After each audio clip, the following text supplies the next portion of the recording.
reductions in force impact Native communities. When federal employees are furloughed, the people responsible for carrying out the government's trust and treaty obligations are unable to do their jobs. This disrupts Native communities' access to essential federal resources and services. Tribes and Native leaders are reaching out for help, and they're being told, well, can't help you now, the government is not open. And all the while, Native parents who rely on SNAP are worrying about how to feed their families. Head Start renewal deadlines are approaching with no one to process them. Maintenance and repairs at healthcare facilities are stalled, and tribal governments are dipping into their limited savings if they haven't used them up already. We know how past government shutdowns have hurt Native communities. During the 2018 partial government shutdown, the Indian Health Service had no advance appropriations at the time, forcing tribes and tribal organizations to cut services, exhaust on-hand medical supplies, and even consider temporarily closing tribe healthcare facilities. So funding for IHS isn't a luxury. I think we know well, for many, it is a matter of life and death. And that's why back in 2013, we were able to introduce legislation to provide advance appropriations for IHS. We knew then it was going to be a long haul, but it was the right thing to do. And in the FY23 appropriations bill, we finally secured advanced appropriations for most of the IHS accounts. So today, as healthcare facilities across the country continue operating with minimal disruption during the shutdown, I think we can see the real impact that that had. In 2025, we've also seen reductions in force, the RIFs, across many departments and agencies, affecting the administration of federal programs that Native communities rely on.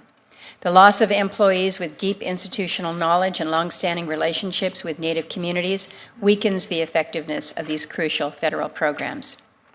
On October 10th, additional RIF notices were issued. We're going to hear today about the impacts at the CDFI Fund, which supports Native CDFIs in expanding economic opportunities in Indian country, at the Office of Indian Education and the Impact Aid Office, where cuts threaten education opportunities for Native students, and at HHS, where staff reductions to SAMHSA, HRSA, home programs that fill gaps left by IHS, especially when it comes to behavioral health. Now, not all of these offices have Indian or tribe in their names, but each plays a critical role in serving Native communities, and all are part of carrying out the federal government's trust and treaty responsibilities. I've consistently reminded agencies of the unique government-to-government relationship and that these obligations must be upheld, even in times of challenge. So, well, it must kind of a meeting under perhaps not the best circumstances right now. I do hope that today's hearing will be a productive one. We all want our government to work. We want our government to serve all the people of the United States, including our Native peoples. And as senators, I think it's our responsibility to listen and understand the day-to-day impacts that communities are facing during this shutdown, and that's what we intend to do here today. I'll now turn to the Vice Chair for his opening statement. Thank you, Chair Murkowski, and thank you to our witnesses for being here. When the federal government shuts down, our trust and treaty and legal obligations do not vanish, but they are put at risk. Promises to provide health care, housing, education, and public safety, among so many other critical services, are all on the chopping block. Communities are scrambling to secure alternate or reserve funding just in case their federal funds fall through, and several tribes have already declared states of emergency due to the funding and service shortfalls. And it's not the first time. In 2018, we learned just how devastating a government shutdown is for Native communities. A few examples: general assistance payments for food, clothing, shelter, and utility needs of low-income Native individuals and families were suspended. Funding for foster care and long-term care for children and elders suspended. Funds for tribal operations suspended. During that shutdown, the president of the National Congress of American Indians, Jefferson Keel, warned us that, quote, Indian country cannot afford and America should not stand for another one. But here we are again. We're on day 29 of this government shutdown, on track to being the longest on record, And that is nothing to brag about, especially because it's no ordinary shutdown. This time, it's also on track to being the most damaging to federal workers. Rifts are happening right now across the federal government that are choking off funds and services promised to Native communities. As we speak, the Office of Indian Education staff at the Department of Education are receiving their RIF notices. Without these federal workers, Native education programs required by law could grind to a halt. It doesn't have to be this way. Punishing federal workers with pink slips is a choice. It is not a requirement under the Anti-Deficiency Act. It is not something that automatically occurs at the end of the federal fiscal year. This is a choice that has nothing to do with the fact that we are in a shutdown. This shutdown is robbing agencies of staff needed to carry out the trust obligations to American Indians, Native Hawaiians, and Alaska Natives. Native communities can't put federal funding to work or fully exercise their self-determination if their fiduciary, the United States government, is out of the office. Let me be clear what we're talking about here. Native programs are not DEI spending, they are not charity, they are the law. Attempting to cancel funds for Native programs, riffing more than 4,200 federal employees, and eliminating tribal consultation policies, that's not the United States government meeting its trust and legal obligations. It's this administration's attempt to resuscitate failed policies of termination. I look forward to this hearing and this discussion about how this is impacting Indian country and Alaska Natives and Native Hawaiians, and I thank you again for being willing to testify. Thank you to our Vice Chair. We'll now turn to our witnesses. We have today the Honorable Vice Chairwoman Sarah Harris, who is the Secretary for United South and Eastern Tribes. She will be followed by Mr. Ben Malott, who is the President of the Alaska Federation of Natives. Mr. Curry Bird, who is the Board President for the National Indian Education Association. Mr. Pete Upton, who is the CEO of the Native CDFI Network. And Mr. A.C. Locklear, who is the CEO of the National Indian Health Board. I want to thank you all for taking the time to be before the committee today. I want to single out my friend Ben Malott, who has had a very busy week up in Alaska, actually busy weeks. We had a major disaster in Western Alaska during this shutdown. I also want to recognize Willie Nunn, all of the FEMA personnel who have surged up to the state, working around the clock on recovery operations, and again, all without pay. I'm very, very grateful for their dedication and for all the federal employees who are coordinating with the tribes and the tribal organizations, the state. My team's been in there as we're all working to deliver services to those that have been displaced. So know that we continue to keep our attention there. I want to remind the witnesses that we have your full written testimony. It will be made part of the official record. We'd ask you to keep your oral testimony to no more than 5 minutes so we've got time for questions from members. And I've shared with some of you, we anticipate having a vote here somewhere in the 2:15, 2:30 period. So you'll see movement back and forth, but we're going to try to keep the hearing moving. So let's turn first to Vice Chairwoman Harris with your testimony, please. Chairman Murkowski, Vice Chairman Schatz, and members of the committee, thank you for the opportunity to provide testimony. I am Sarah Harris, Vice Chairwoman of the Mohegan Tribe. I'm here today in my capacity as the Secretary of United South and Eastern Tribes Sovereignty Protection Fund. This hearing is timely as Indian country is facing the impacts of what is on track to be the longest government shutdown in history. And while we have experienced lengthy shutdowns in the past, including the 2018 through 2019 shutdown, we must also contend with the upheaval that the current administration's policies are bringing to the functioning and composition of the federal government, many of which appear to be implemented without regard to programs, services, funding, and contracts that tribal nations and our people are owed. These changes, including reductions in force, are exacerbating the negative impacts of this shutdown for Indian nations, citizens, and communities. It is critically important to underscore that allowing shutdowns caused by partisan disagreement to impact the delivery of trust and treaty obligations is unacceptable. Although we celebrate the certainty that advance appropriations have brought to IHS at this time, tribal nations access funding and services throughout the federal government, the vast majority of which remains unprotected.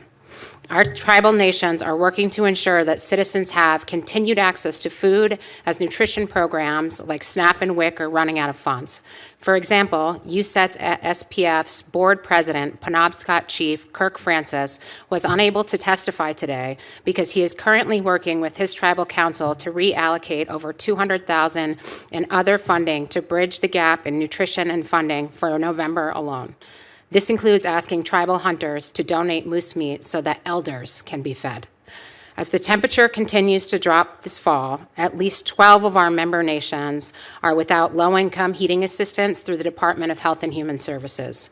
The CDC is extremely delayed in sharing disease prevalence data with our Tribal Epidemiology Center as South Carolina faces a measles outbreak and we enter flu season.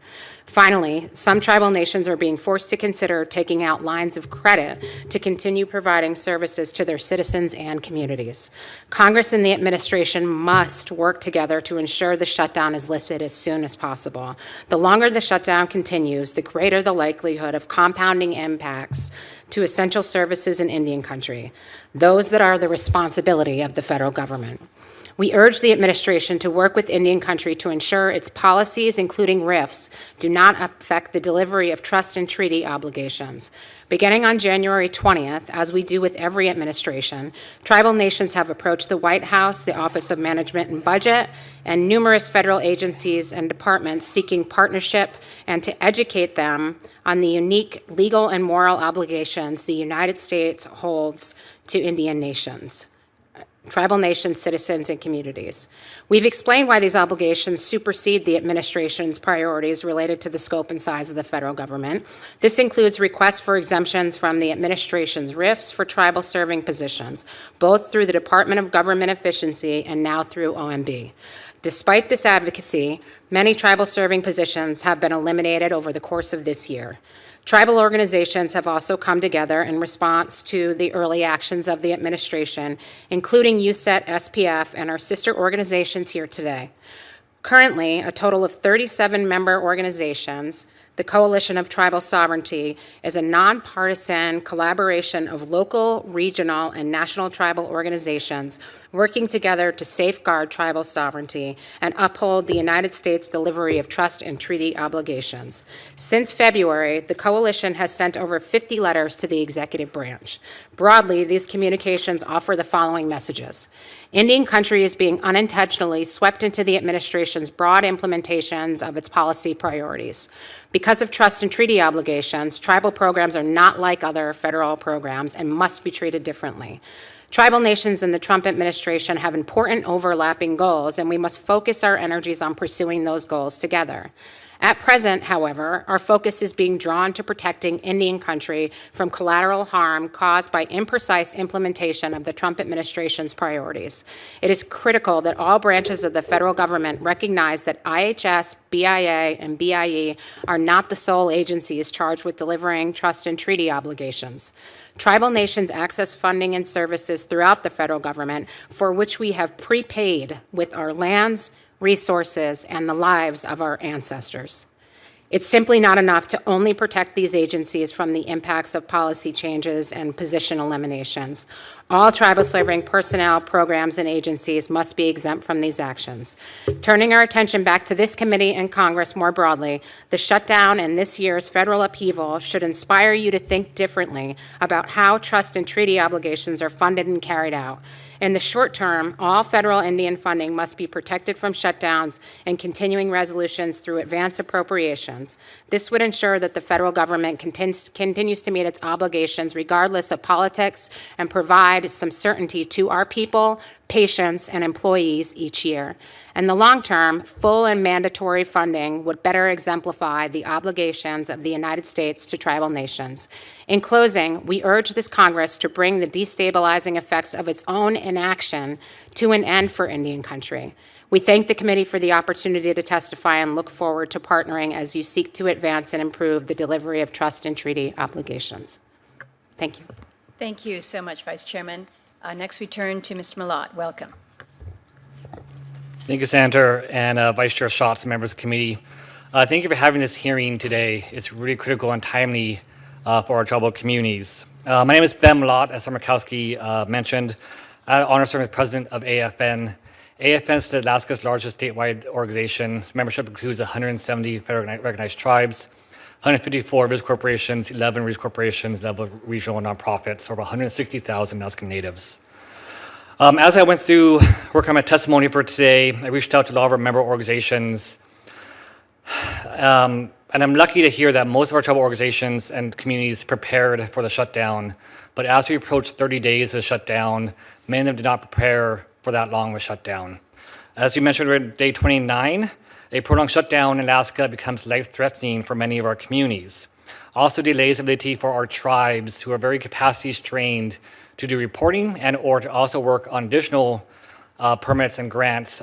It's just critical for Alaska, as many of our construction season is summer. Right now is when our tribes have to get the orders in for doing infrastructure and critical supplies for our communities.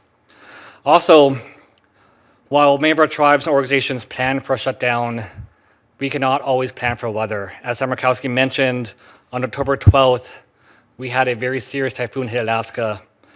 It was like no other typhoon hit Alaska in our history, and over thousands of Alaskan natives were evacuated to Anchorage. I want to thank the work of the federal government and state of Alaska, and also our delegation, your team, Senator Murkowski, for responding to the storm. It's really critical that we have these employees responding. It's also critical that they also get paid for their work in responding to save our communities. And I recognize that. I want to thank many of the federal employees who are working right now in response to the storm, who are not getting paid right now. I also want to recognize that during this storm, Advanced IHS allowed organizations such as YKC to respond immediately to this storm. I want to thank and also highlight, as members of this panel is how important Advanced IHS is for our communities. Also, as we go into impact shutdowns, I cannot highlight enough just how food security is critical for this right now. As SNAP about to end on Friday, we are looking at the ability for our communities to decide between heating and fuel.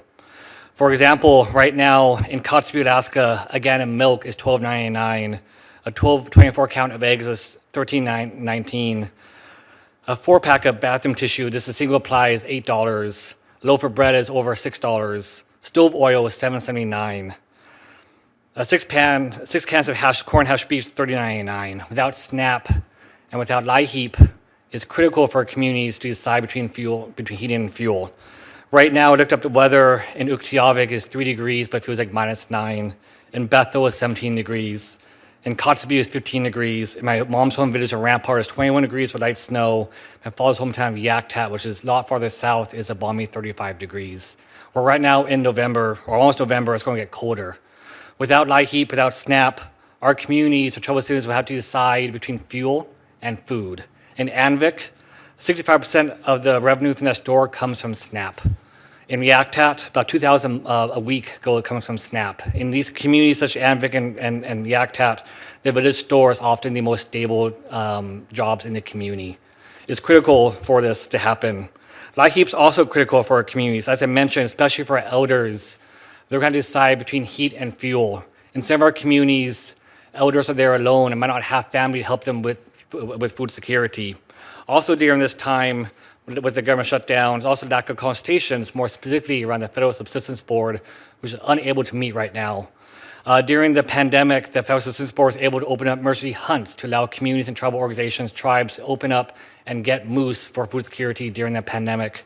During this shutdown, they cannot meet. Also delays the ability for regional advisory committees to meet and also to have no local voice in food security at this time.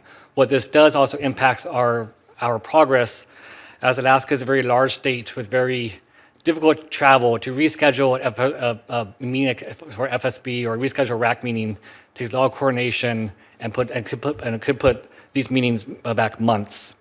Down to 15 seconds. I'm going to close right now, but right now the impact is still uncertain for many of the communities. The rifts, we don't know what would happen until the government reopens. When that happens, we don't know. Right now, the burden of many of our local communities is actually on the shoulders of our tribes and local ANCs. We don't know the impact until the government opens, and we're worried that as the government opens, might be delays in getting funds necessary to our communities in a timely manner. With this said, as members of this panel will say, we urge the committee to be innovative, look at how we reopen government and support our tribal communities. With that said, I'm going to close again. Koyana Gunishish for this hearing today, and thank you for your leadership, Senator Murkowski. Gunishish, Ben. Mr. Byrd, welcome. Thank you, Senator Murkowski. Good afternoon. My name is Curry Byrd. I'm the president of the National Indian Education Association. I'm a citizen of the Sisseton Wahpeton Oyate of South Dakota and a descendant of the Lumbee tribe of North Carolina. On behalf of the NIA, the students, educators, and tribal nations we serve, I'm here today to share the distressing situation facing our Native youth, a situation which intensifies each day the shutdown continues. Across the country, the shutdown and reductions in force have crept into our classrooms, our early childhood programs, and our homes. What began as a budget dispute in Washington has become a daily crisis in Indian country. When our ancestors signed treaties with the United States, they did so in exchange for certain guarantees. One of these was that our children and our children's children would be educated. This obligation is not a discretionary choice, it is a payment on a debt owed. These promises are what every Native parent holds onto when they send their child to school each morning. It's what keeps a principal in Shiprock, New Mexico, and a Head Start worker in Sisseton, South Dakota, showing up, even when the federal government is not. At the Department of Education, the Office of Impact Aid, which provides $1.6 billion annually to federally impacted school districts, has come to a standstill. With the staff furloughed for over a month and no forward funding, essential payments have not arrived. In South Dakota, Montana, and New Mexico, school districts are burning through reserves just to meet payroll. For some schools, these dollars make up to 50% of the budgets which keep them open. The situation is just as severe at the Administration for Children and Families. Beginning on November 1st, 12 American Indian Alaska Native Head Start grantees serving over 2,500 children will face an immediate funding shortfall. The Cherokee Nation in Oklahoma has already prepared to step in to keep their centers open. But smaller tribes across the country may not have the reserves. They are being forced to decide between keeping their early childhood classrooms open or feeding their communities, as SNAP and nutrition programs also face funding gaps. This is not a choice tribal nations should ever have to make. These impacts show the fragility of the system. Programs that were designed to uphold the federal government's moral and legal promises are now being held hostage. Thankfully, while other agencies have gone dark, BIE offices and schools have stayed open, not because the system is immune to the shutdown, but because the government understands that federal employees within the BIE are unique and must be protected. The administration has designated all BIE staff as accepted or exempted. Teachers are still in classrooms, bus drivers are still on their routes, dormitory staff still are caring for students far from home. That is how it should be, and how it would always be if the entire system were to receive advance appropriations. Meanwhile, Native students outside of BIE schools are at unique risk. More than 90% of Native children attend public schools, many in rural or reservation-adjacent districts, which depend on federal programs such as Title VI, Impact Aid, and Johnson O'Malley. Yet, Impact Aid, JOM is not forward funded. During a shutdown, payments to tribal contractors and Indian parent committees are frozen. That means tutoring stops, after-school support is canceled, while communities wait for Washington to act. For many Native families, JOM is one of the only visible signs that the federal government remembers its educational promise to their children. The Indian Programs Advanced Appropriations Act would fix this by ensuring all BIE accounts, not just school operations, are fully insulated from shutdowns. This committee's leadership combined with the support of appropriators, has already shown how this approach works by protecting IHS. This committee is critical to making that happen for the rest of our programs. We urge this committee to educate your peers and protect tribal serving offices and accounts from any future attempts to play politics with the federal government's solemn obligations. At the Department of Education, the Office of Elementary and Secondary Education has been hollowed out. According to court filings earlier this month, more than 130 positions have been eliminated on top of staff reduction in spring. Of the 282 employees who staffed the office just a year ago, fewer than 100 remain. 29 days ago, the entire Office of Indian Education was furloughed. As of 15 minutes ago, we have official confirmation that 7 of 9 staff in the same office have been terminated. That means no one to process grants, approve budgets, or support in tribal education departments and Indian parent committees. If these terminations are allowed to go into full effect, Indian education programs as we know them would be functionally eliminated. But it's not OIE alone that is at risk. The Office of Impact Aid, which supports 537 Indian land school districts, alongside millions of military-connected students, has been almost entirely laid off. The United States trust obligations cannot be fulfilled if the federal staff responsible for carrying out it no longer exist. If these workforce reductions continue and if shutdowns are allowed to repeatedly disrupt the flow of education funding, the United States will be in direct violation of its trust and treaty obligations. Education is a promise to our people as part of the guarantees this nation made. It cannot be withheld because of political stalemates or administrative restructuring. Today, I ask you to keep that promise. I ask Congress to reopen the government.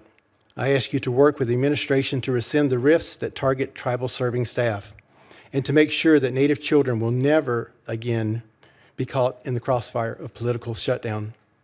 Thank you for your attention to this urgent matter and for your continued commitment to upholding the promises made to tribal nations and Native students. Thank you. Thank you, Mr. Byrd. Mr. Upton, welcome. Thank you, Chair Murkowski and Vice Chair Schatz and the committee for this opportunity to share today. My name is Pete Upton. I'm an enrolled member of the Ponca Tribe of Nebraska. I serve as the CEO for the Native CDFI Network, the only national membership organization dedicated to supporting Native community development financial institutions. I also serve as the Executive Director of Native 360 Loan Fund, a Native certified CDFI serving Native people in Nebraska, South Dakota, Kansas, and Iowa. On behalf of NCN and the nearly 100 certified and emerging Native CDFIs we serve, I express our grave concern regarding the reduction in force action on October 10th to terminate all CDFI fund staff and abolish the CDFI fund altogether. These actions will economically devastate tribal communities. According to a recent Federal Reserve study, 46% of tribal communities are located in banking deserts. Native CDFIs are typically the only financial institutions serving these communities, providing access to capital, credit, and financial education where no alternative exists.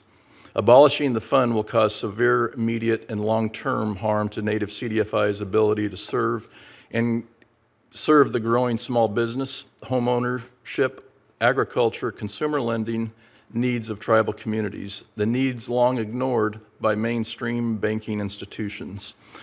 We are already experiencing the impacts. The FY25 appropriated funds for the Native American CDFI Assistance Program remain frozen, with no Treasury staff at work to finalize these agreements or release the awards, choking off critical seed capital for the Native CDFIs whose average asset size is just $5.8 million.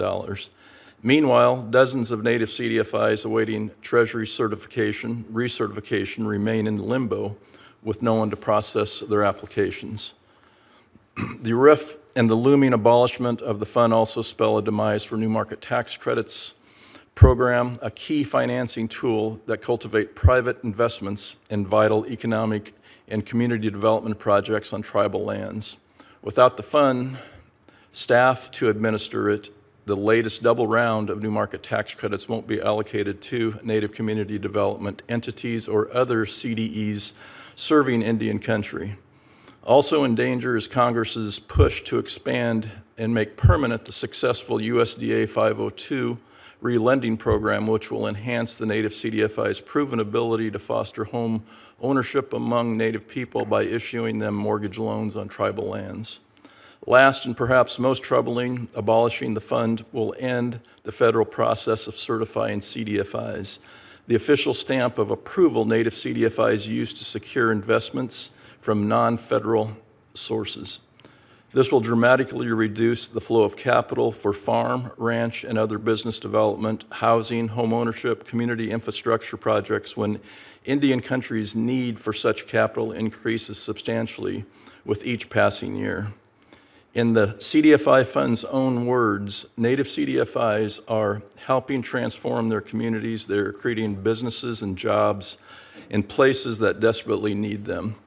They are providing personal financial education and business training to persons who have been excluded from our nation's economic mainstream. They are helping to change the lives of the people they serve. The United States fulfills its trust and treaty obligations to tribal nations in part by providing funding to Native organizations like CDFIs that directly serve tribal nations and their citizens.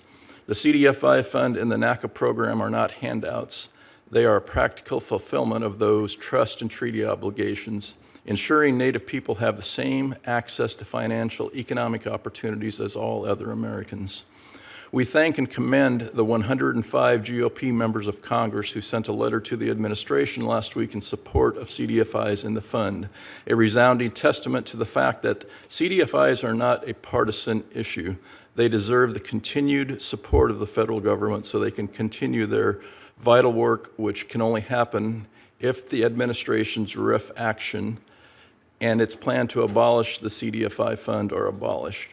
We stand ready to partner with you to achieve this goal. Thank you. Thank you, Mr. Upton.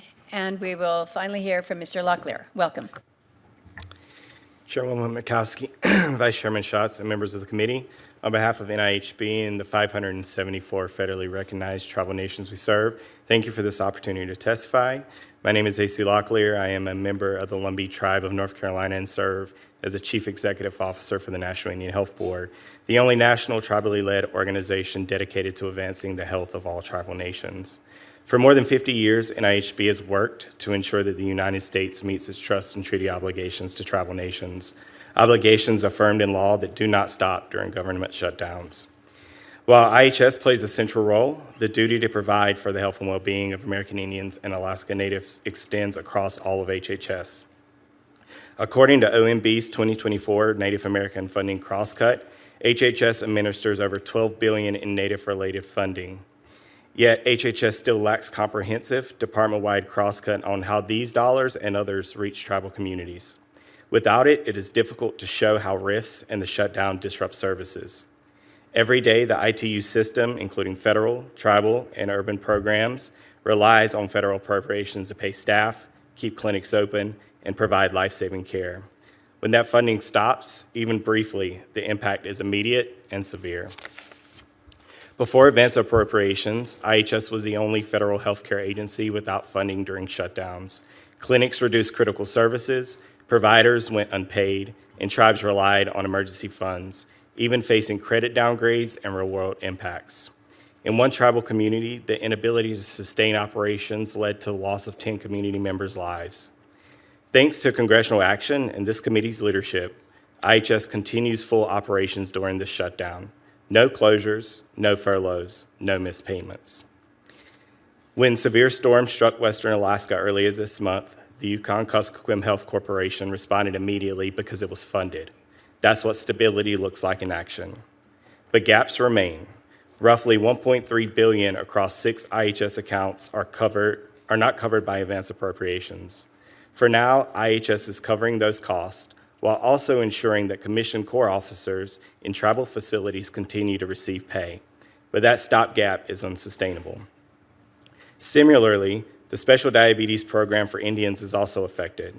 As the nation's most effective initiative for combating diabetes in Indian country, SDPI is responsible for an 84% drop in uncontrolled diabetes-related hospitalizations, and estimates show it saved IHS between $174 and $520 million in healthcare costs. SDPI has had only minimal increases in recent years and lacks stable multi-year funding. This shutdown puts the program in jeopardy, forcing IHS to rely on unobligated balances to keep it running. NIHB strongly supports the permanent reauthorization of SDPI and no less than $20 million annually with automatic funding increases. Programs like SDPI prove that predictable and advanced funding improves program outcomes, extends lives, and upholds a federal trust responsibility. Advance appropriations works. Now every tribal health program must be protected so tribes never face a lapse in care. Additionally, workforce reductions are eroding capacity across HHS. We're grateful that Secretary Kennedy is protecting IHS and tribal affairs staff from the deepest cuts. Still, IHS and other health program staff are not fully exempt from hiring freezes and workforce impacts. The Voluntary Early Retirement Authority saw IHS lose over 1,000 employees through retirement attrition. Since then, over 500 positions have been filled, while the agency faces the lowest offer acceptance rate in its history and a 30% overall vacancy rate. 43% of IHS facilities are so thinly staffed that losing just one physician could force closure. These losses translate into preventable deaths in tribal communities. Across the rest of HHS, rifts and hiring freezes has further reduced workforce that tribes rely on for grant management and critical technical assistance. At the Community Administration for Community Living, regional administrators who once served as direct points of contact for tribes were eliminated earlier this year, leaving tribal programs navigating this complex system on their own.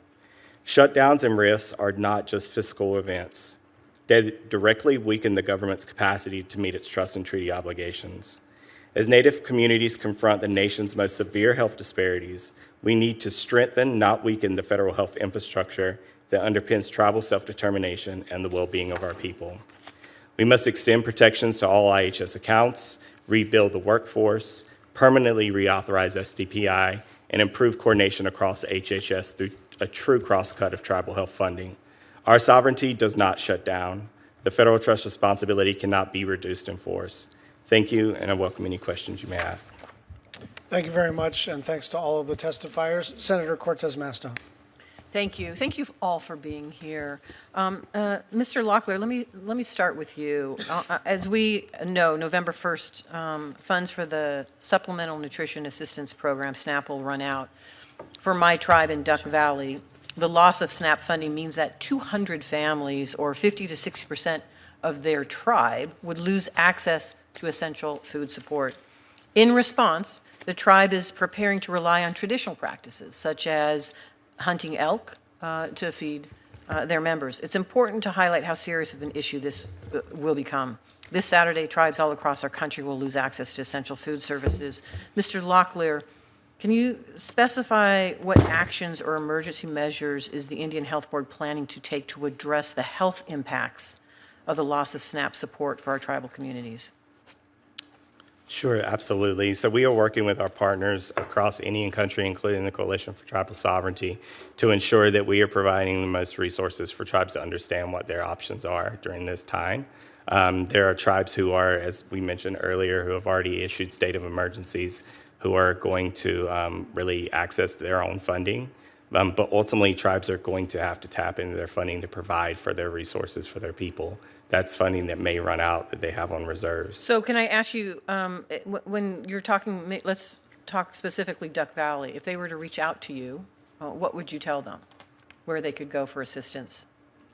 I would probably coordinate. So in the National Indian Health Board, we work with our partners who work with SNAP. We don't directly work with SNAP at the National Indian Health Board, but we do support those who do. We ultimately will help any issues that come out of it related to health in any way that we can. And are you, is that something you obviously normally do, but are you putting additional staff dedicated to addressing this during this period? That's a wonderful question. Unfortunately, due to funding restraints and also that most of the national organizations such as NIHB, nonprofits, rely heavily on federal funding to help support a lot of their programs, which are also being restricted at this time. And outside of the government shutdown, that restriction has occurred. Limitations to funding. Limitations of funding to staff. have consistently occurred. So we are looking at other partners, philanthropy, to help booster that. But we are putting our own resources, our own reserves to make sure that we are supporting Indian country in this moment the best that we can. Thank you. I appreciate that. Mr. Upton, in Indian country where access to home ownership is already limited, the community development financial institutions have been a critical resource in helping our tribal families access financing, especially after natural disasters. Can you talk a little bit about, with the proposed elimination of the CDFI fund, how do you see this impacting the ability of tribal communities to make long-term housing decisions and recover from natural disasters?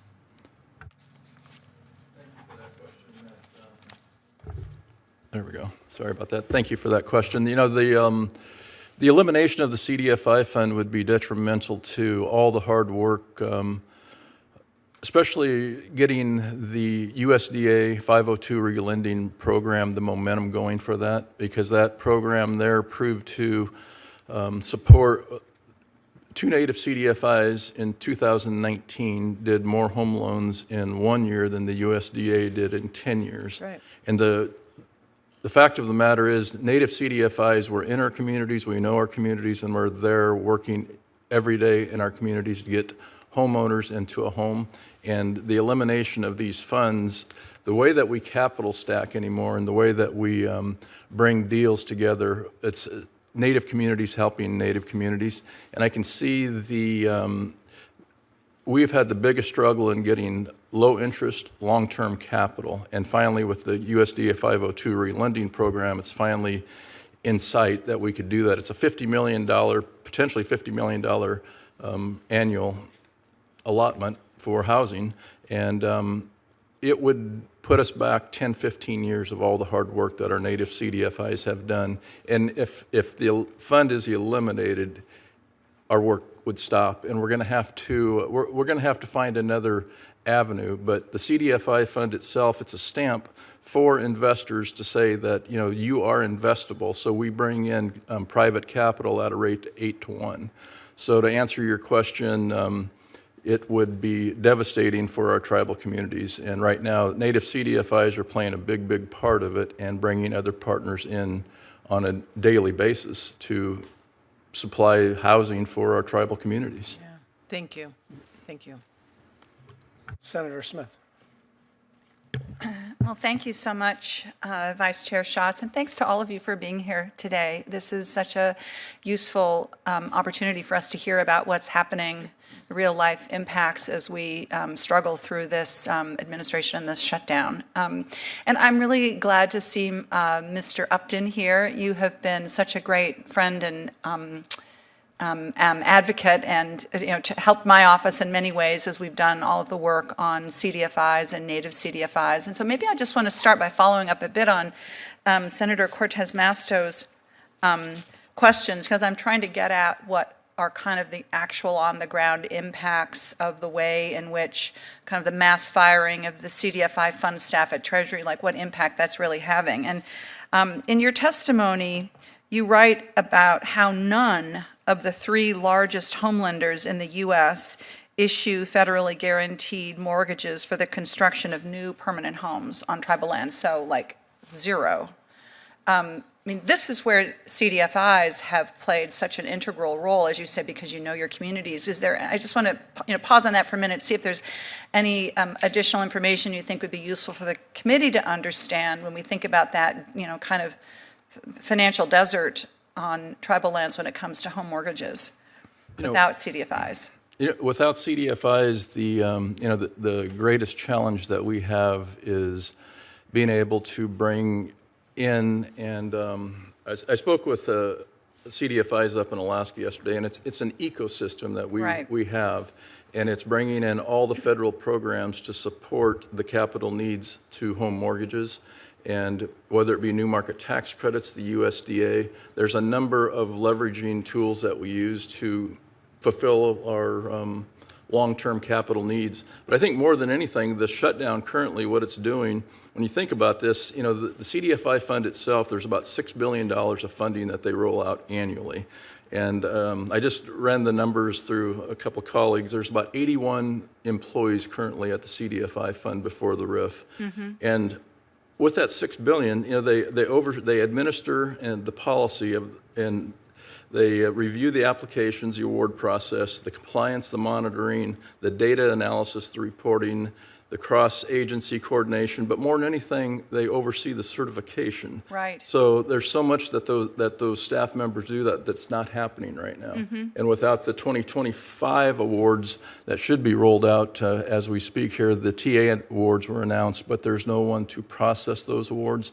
And more than anything, it is causing, maybe, I wouldn't say a lot of fear, but it's that golden stamp that philanthropy sees that you're a certified native CDFI and you are investable. You have so that. maybe there might be some treading back a little bit. It's going to slow the process down if we don't get the staff reversed and get them back to work. Get those RIFT people back Yep. on the ground, right, exactly. Well, there's so much to talk about here. I appreciate very much you being here. I want to turn to Ms. Harris. Thank you so much for being here, and though I was not here for opening statements, I understand that you spoke about how the president of USCT is not able to be here because they're busy trying to figure out how to cover the gaps, the huge gaps that are being left in the nutrition program because of this looming refusal by the president to spend money that he's authorized to spend to pay for SNAP programs. And of course, tribal lands have this kind of, you have this nutrition assistance, which is extremely important, SNAP, but then you also have the FDIPR program, which is really important. And I'm hearing from Minnesota tribes that there's like kind of switching happening right now as people are trying to figure out where is the best place to be able to get stable sources of nutrition assistance for folks on tribal lands. And people are in the midst of sort of trying to figure out how to change their benefits. And all of this on top of all of these massive cuts to SNAP that happened in the one big beautiful bill, so-called. So I'd love to just hear you comment on this and say a bit more about what you're hearing from members of the communities that you represent. Certainly. I think that one of the things that has been incredibly challenging for tribes during shutdown and with the RIFs is just the complete lack of transparency. Yes, as well. exactly. You don't know what to do, where to go. No one knows what to do or what's going on, and they can't also get in touch with any of their agency, partners at this point in time. So everyone is just sort of flying in the dark and trying to do the best that they can at this moment in time. But I think it's also important to recognize, too, that tribal nations, we already face long-standing and continuing challenges with providing access to healthy and nutritious food for our citizens. And the challenges contribute to health and educational and overall wellness disparities across all of our tribal communities. Yep. And the current situation with SNAP and WIC only further exacerbates the situation. And we must further subsidize to provide for the failure of our federal partners to meet their trust and treaty obligations. Yeah. I mean, tribal nations are my own tribal nation is having to monetarily subsidize for, the WIC and SNAP benefits that some of our citizens are not providing. And given the emergent nature of all of this crisis, tribes are scrambling, and so they're spending their own time and resources, to provide the most basic of human needs, food, for their citizens. I know that I'm out of time, and so I'm so sorry to cut you off, but I want to respect the chair and vice chair, but I just want to, I really want to put a point on what you said about how the federal government has a trust and treaty responsibility to provide nutrition assistance, housing, other fundamental basics as part of the treaties that we signed. This is not a nice to, is not a may, it is a shall. Yes. And that is the difference here. Thank you. Thank you. Thank you, Senator Smith. Thank you all for your testimony that you have shared. I think particularly as we're going into the winter in Alaska, and I know that in many parts of Indian country, it's very real up in Minnesota. Maybe not so much in Hawaii or Nevada, but the concerns about food versus fuel that you have referenced, Mr. Malott, I think that they are very real when we talk about food insecurity. And we have heard and seen the pictures of the loss from the typhoon Halong, and you see devastation within the village. But the part of it that is really heartrending is when you see freezers that had been stocked with subsistence foods, the seal, the berries, all that had been gathered that would take these families through the winter, that now is lost because there's no power in these villages. And so their food source for the winter is gone. And then the reliance on SNAP, as you have pointed out in so many of these communities. So this is a point that for many in Alaska is tangibly real and tangibly frightening. And so everything that we can do to make sure that that SNAP and WIC funding is able to proceed, I think has got to be a priority for us. I appreciate the comment that you made, Vice Chairman Harris, in recognizing that it's not just IHS, BIE, BIA that are tribal programs that we need to focus on, that this is where the trust and treaty responsibility is. It is through so many tribal serving programs, and that's what we're talking about here across so many of these accounts, and how our Native people are impacted. I think it's somewhat timely. Apparently, there's an analysis that has been released by the Brookings Institute about how they call structural flaws in how the federal government finances its obligations to Native nations, Native American people, and actually suggesting that this might, the impact of the shutdown and the real world consequences on what it means for food, for fuel, for access to financing, for healthcare, for education, that maybe this is that moment for reform. So rather than kind of reverting to business as usual, you kind of reevaluate how the federal government is meeting its funding obligations to our tribes and Native citizens. I wanted to ask you, Mr. Byrd, because your comment about the impact of the RIFs on Office of Indian Education, you said that 7 of 9 have been terminated as of today. Is that correct? Yes, that's correct. So 7 or 9 are terminated. We've got, we have the office, we have the director of the office in place, right? Correct. And then this is an office that administers millions of dollars in formula and discretionary grants. I'm told that last month 28 grants were awarded from the office for Alaska Native education. So effectively, you've got nobody at home to award these grants, administer these grants. Is that a fair summation of where we are right now? Yes, that's pretty fair. They basically have no contact within the office to handle their drawdowns for their funds, to relay technical assistance, to help with their data collection that they need to process with their school districts. So really they have basically no help in the DC office with the Office of Indian Education. And it's so important for the students to get the academic support, tutoring, assistance for the Indian parent committees. So the lack of the resources in DC in the Office of Indian Education is lacking. And so that really leaves the communities really struggling in their school districts to understand what's happening.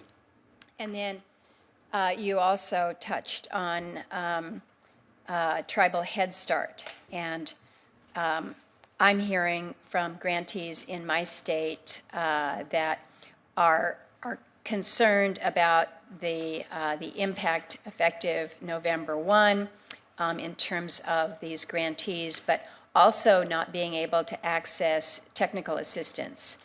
There's a stop work order that was received.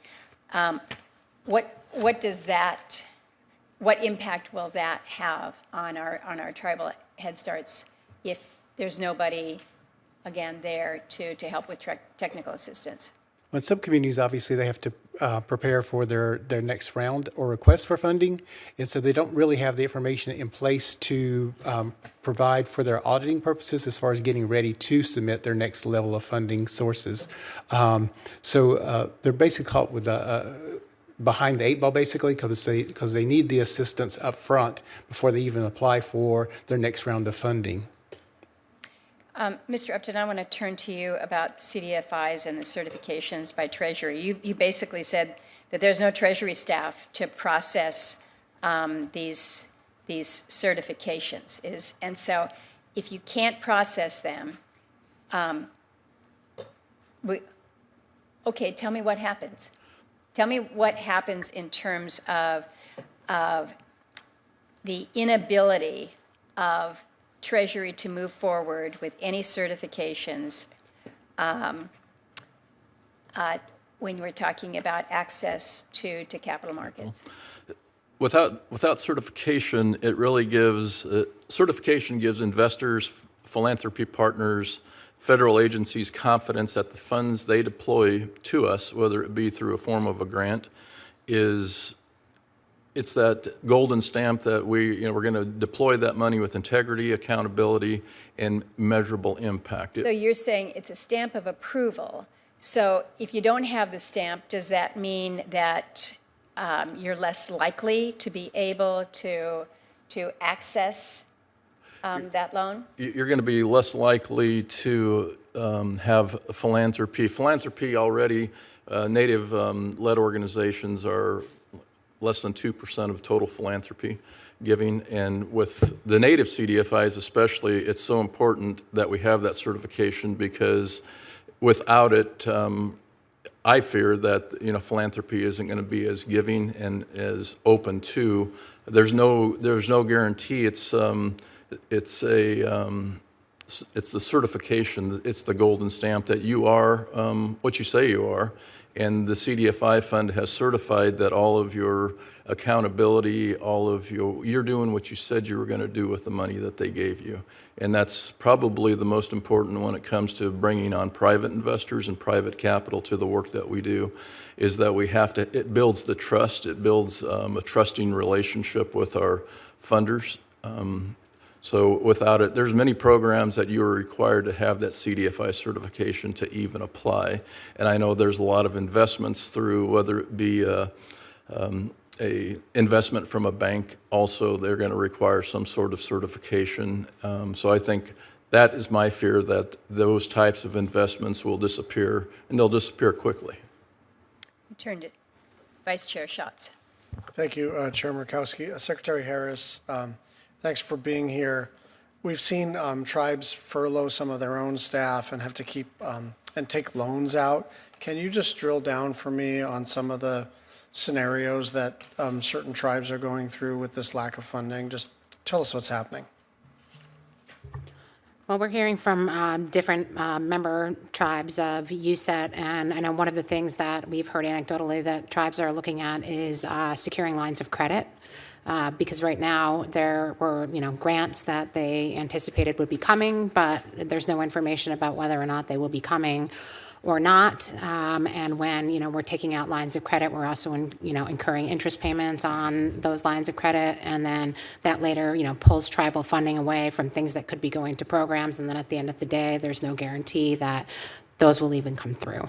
My own tribe is having to supplement SNAP assistance, and also, our daycare facility is due to have a grant. We just recently opened that, and now we're having to supplement that and, pay for the daycare facility on our own. I know that many of our tribal members are setting up, food banks and trying to work with, state and local governments in order to supplement that. Others, as I mentioned in my opening remarks, are trying to supplement with their own, hunting and, traditional foods.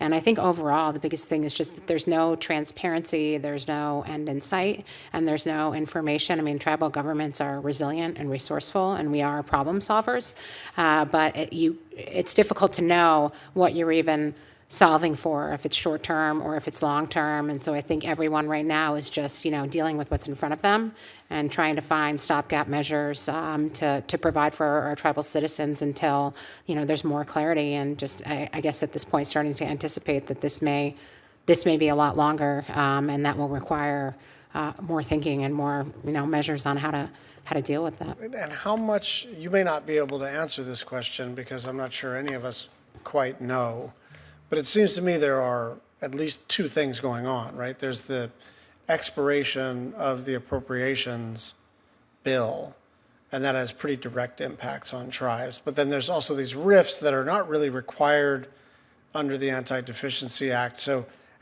can you figure out what's causing what? I mean, the RIFs, I know I can speak from my own experience, the RIFs are causing us to not be able to even know in some cases. I mean, we don't know if the person is furloughed or we don't know if the person has been permanently let go. I mean, historically speaking, I can say that I worked during the Obama administration as the chief of staff for Indian Affairs. And at that point in time, and I checked this today, we had around 8,000 employees when we went through the 2013 shutdown. And currently there's about 6,000 employees as identified in the September 2025 contingency planning. And even at that point in time, I mean, we were struggling to meet the need. And, the fact is that RIFs violate the trust and treaty obligations, and no one's arguing that Indian Affairs or the BIA were ever overstaffed or overfunded, and no one argues that other federal agencies don't have the same trust and treaty obligations as the BIA and BIE. It's the opposite. So, and Congress has, again and again on a bipartisan basis, sought to ameliorate this inequality, but the RIFs are basically taking a hatchet to the progress that we've made in the delivery of trust obligations, and it's really, taking the authority of Congress away to provide for the trust and treaty obligations. But I think it's really, in essence, it's just a lack of information about what is actually going on, who is actually still at the department, if this is a temporary shutdown thing or if it's going to be a permanent RIF situation. And I think it's just leaving our members confused and without the ability to even properly confront the problem that's in front of us. Yeah, I mean, I think obviously we have some policy disagreements, obviously related to the shutdown and even related to Indian country, but I think it is at least fair if this administration is going to sort of execute a sort of rolling series of RIFs, and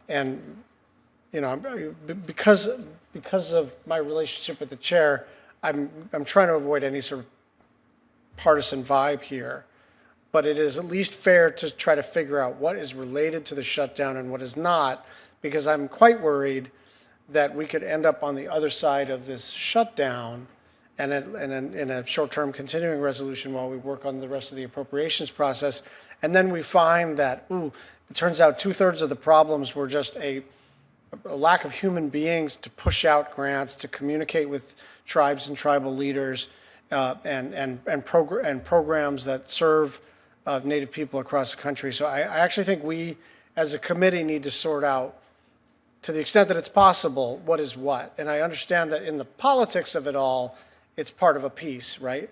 It's a point that one party is trying to make to the other, and then the other party, and then it's just partisan warfare. But you need to know, if this thing is over at some point next month, are your problems over, or are you still suffering through 30% of it, 90% of it, 2% of it?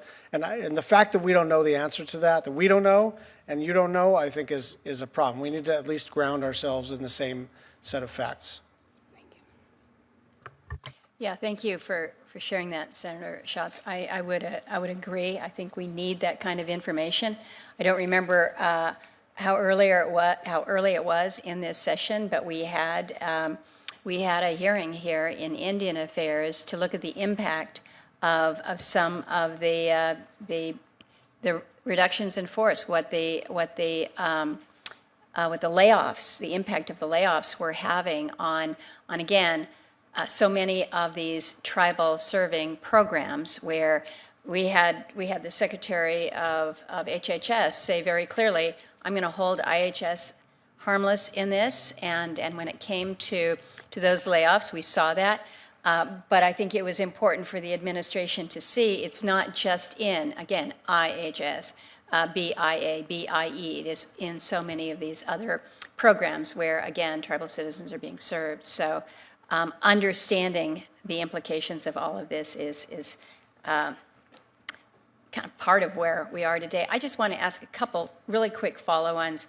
And Mr. Malott, this one is directed to you. I was asked earlier in the hallway by a reporter about LIHEAP because they know for us in the north and those in the east this time of year, LIHEAP is important to our colder weather places.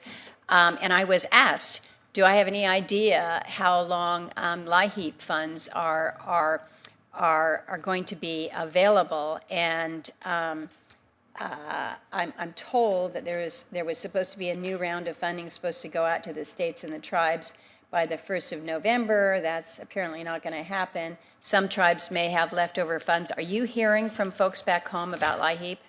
Thank you, Senator, for that question. In my oral remarks, also forgot to thank you for sponsoring Senate Bill 3024 Keep SNAP Funded Act, so thank you for that. Regarding LIHEAP, I was able to talk to Jackie Pata this morning, who's on our Clean Haida, and she managed LEAP for Southeast. You're right that the funding that hits November 1st might not happen. Right now, SNAP or LIHEAP is administered by a lot of tribes or tribal organizations in each region of Alaska. They usually start with elders first, so I believe they're taking applications right now in the hopes that the government will open in time. If November 1 doesn't hit, they don't have any funds to give out that assistance. And then with the combination SNAP, it's going to, especially our elders who are first in line for LIHEAP, it's going to have them probably figuring out between medication, food, or heat for their homes. As I went through and figured and got comments from the communities, a lot of our rural Alaska communities don't have local food banks. It's up to the tribe that does that services, and LIHEAP's a big one of that. So for our elders especially, they might have application in. There's no guarantee when they'll get that funding. So again, it's going to be a crunch as we hit November with the combination SNAP and LIHEAP. With that said, too, we also don't know about the RIFs or furloughs, right? If the government opens next week, how long would it get them the money out? And any delays is going to further exacerbate the system, the process. I mean, there's so much uncertainty that is at play here. We can't figure out the path forward right now on our spending bills, although I am a little bit more optimistic on that today. But it just seems that there's more and more concerns that are coming up with whether it's the general funds of the smaller tribes talking about, we don't have very much left in our available funds here. The potential that some of our tribal employers are going to have to start working without pay or being laid off. Challenges that come with paying banks when 105L and contract support costs payments aren't coming in. So there's all of this that is at play that is just so challenging, so difficult, so worrisome, and in my view, so unnecessary. There's no good reason for a shutdown ever, and yet we are in the midst of the second longest, and I have no desire in wanting to beat the goal of the longest government shutdown. So my hope is that not only will we get the government open quickly, we will get a move on with our appropriations bills that need to be resolved now, but also going forward a more certain process.